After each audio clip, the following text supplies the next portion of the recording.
Precisamente, usted habla ahora de acuerdos. Yo quisiera preguntarle, existe mucha polémica por el acuerdo del Tratado de Escazú. Hemos escuchado por las declaraciones de la ministra del Ambiente que está a favor de ratificar eso, sin embargo en el Congreso aún se mantiene este debate. ¿Usted qué opina? Opino que el acuerdo de Escazú no significa ningún aporte para el Perú. Cuando usted llega a un acuerdo tiene que tener algún beneficio. Escazú no nos trae absolutamente ningún beneficio. Y yo lo dije en una reunión vía Zoom a la Comisión de Relaciones Exteriores del Congreso de la República, estando ahí la ministra, le dije, dígame un elemento positivo del acuerdo de Escazú. No hay nada. Por eso no lo día hoy que estamos hablando, por ejemplo, Chile, que era uno de los impulsores, y anunció que no firmaba el acuerdo de Escazú. ¿Por qué no firman? En el caso peruano, primero porque hay colisión constitucional. Nuestra constitución política, en su artículo segundo, numeral quinto, dice que las informaciones que se proporcionen tienen que ser con un costo, es natural. Si usted pide un expediente sobre determinada inversión minera, tiene que pagarlo, y tiene que pagar también si lo pide virtualmente, porque eso significa un trabajo. Pero el acuerdo de Escazú, ¿sabe lo que dice? Que debe ser gratis.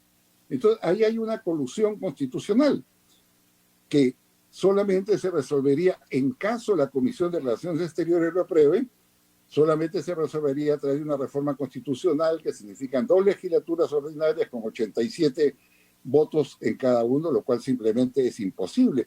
En esa colisión constitucional hay pérdida de soberanía, debilidad del Estado, intervención abierta de cualquier persona pidiendo información, solicitando participar en las tomas de decisiones. Y esto hay un peligro que hay que decirlo. Acá hay grupos medioambientalistas, entre comillas, que lo que buscan es la confrontación. Recordemos que, por ejemplo, los grandes proyectos como Conga, de 4.800 millones de dólares en Cajamarca, Tía María, en Piura, Las Bambas en el Cusco, Tambo Grande en Cajamarca, están paralizados. Y sabemos bien que la inversión minera representa el 60% de las exportaciones y creo que el 20% del PBI. O sea, sin inversión minera no salimos de esta crisis. Y ahora le queremos dar herramientas para que esos proyectos puedan ser bloqueados. Ayer o anteayer escuchaba, por ejemplo, Fernando de Carlas, Clarín y Alarma, no hagan esto. Esto puede significar una parálisis de la economía. Entonces yo creo que todo Escazú no va porque no tiene ninguna importancia para el Perú. Nosotros tenemos mejor plataforma de leyes medioambientales que las que tienen todos los países integrantes del sistema interamericano. Es decir, de los 33, nosotros tenemos un Ministerio del Ambiente, un Ministerio de Cultura, encargado también del tema, viceministerios, Sistema Nacional de Protección, 80 leyes, tribunales de justicia. Nosotros tenemos una legislación muy superior a las que tienen ellos. De tal manera no veo por qué necesitemos firmar ese acuerdo. Más aún, le digo, nosotros tenemos en el Poder Judicial un centro de monitoreo y de preparación en temas medioambientales de los magistrados.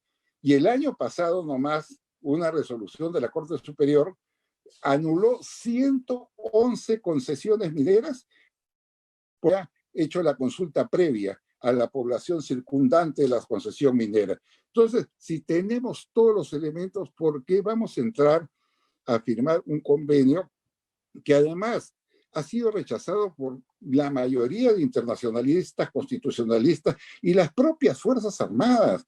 Mire, los excomandantes generales del Ejército, la Marina, la Fuerza Aérea, como 50 de todos los tiempos, se han manifestado profundamente en contra y además han llamado la atención que el gobierno no los convocara a que den su opinión porque ellos tienen que ver con la soberanía y la seguridad nacional de acuerdo a la Constitución.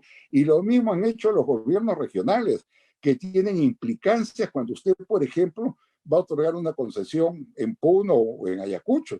No han sido convocados, pero es un tema que ha sido, gracias a Dios, superado por la muy buena intervención de la Comisión de Relaciones Exteriores del Congreso, que ha abierto el diálogo y está invitando a todos los que no ha invitado. Entonces yo les soy claro, no veo ningún beneficio en Escazú y vamos a meter un problema adicional más a los muchos que tenemos que confrontar entre los peruanos. Luis González, ¿y usted cree que el Congreso piensa lo mismo? ¿Que va a votar para que no se ratifique esto? No, el Congreso no ratifica, el Congreso aprueba. El mecanismo es el siguiente. En todo caso, ¿aprobaría? Firma un convenio y de acuerdo a la Constitución lo manda al presidente del Congreso. El presidente del Congreso lo deriva a la comisión correspondiente, en este caso la Comisión de Relaciones Exteriores, que lo debate, que lo aprueba o no lo aprueba. Si no lo aprueba, quedó ahí. Si lo aprueba, tiene que ir al Pleno. Y si va al Pleno, tiene que ser en 2 legislaturas extraordinarias con 87 votos, como le he dicho. Hay todo un mecanismo procedimental sobre el tema. Entonces yo veo muy difícil que esto siga, va a haber confrontación. Despejemos el camino de los enfrentamientos, las confrontaciones que son innecesarias. Y le decía, por ejemplo, yo hoy de los 33 países del sistema, solo 9 lo han aprobado.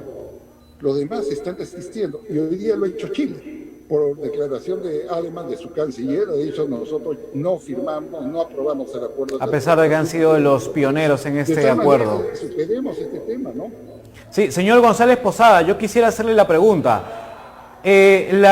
Un comunicado de la Mancomunidad Regional de la Amazonía y otras regiones amazónicas también están de acuerdo en que no se lleve a cabo este acuerdo, el acuerdo de Escazú. Desde ese punto, ¿usted qué les aconseja a estos comuneros, a estos personas que viven ahí en la Amazonía, en las regiones de la Amazonía, sobre la posibilidad de que el Congreso llegue a aprobar esta medida o llegue a aprobar el acuerdo de Escazú junto con el legislativo? ¿Qué pueden hacer ellos en última instancia?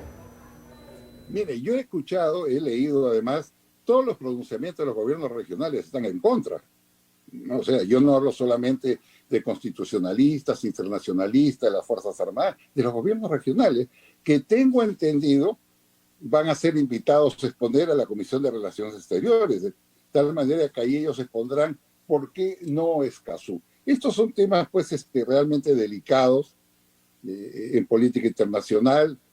Hay otros, como por ejemplo la inaceptable anuncio de la Cancillería de votar a favor de Cuba para que integre el Consejo de Derechos Humanos de las Naciones Unidas. Las Naciones Unidas, uno de los principales principios que tiene es la protección y la defensa de los derechos humanos, ¿correcto? Y hay un consejo integrado por 47 miembros que se encarga de supervisar que se respeten los derechos humanos y activar denuncias contra quienes no lo hagan.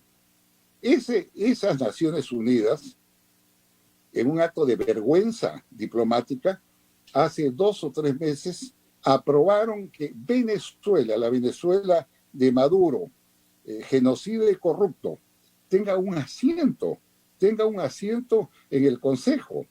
Votaron a favor.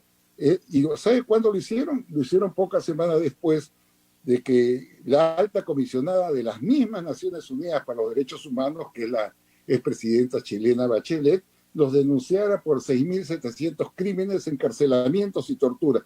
Entonces, al gobierno que hizo eso le dan un asiento. Y hoy día el Perú anuncia que va a votar a favor de que Cuba también tenga otro asiento, que es un país que, como todos saben, tiene infinidad de denuncias por violación a los derechos humanos. Yo lo digo esto porque el argumento que dicen que hay un canje de votos, y yo le respondo: ¿canje de votos?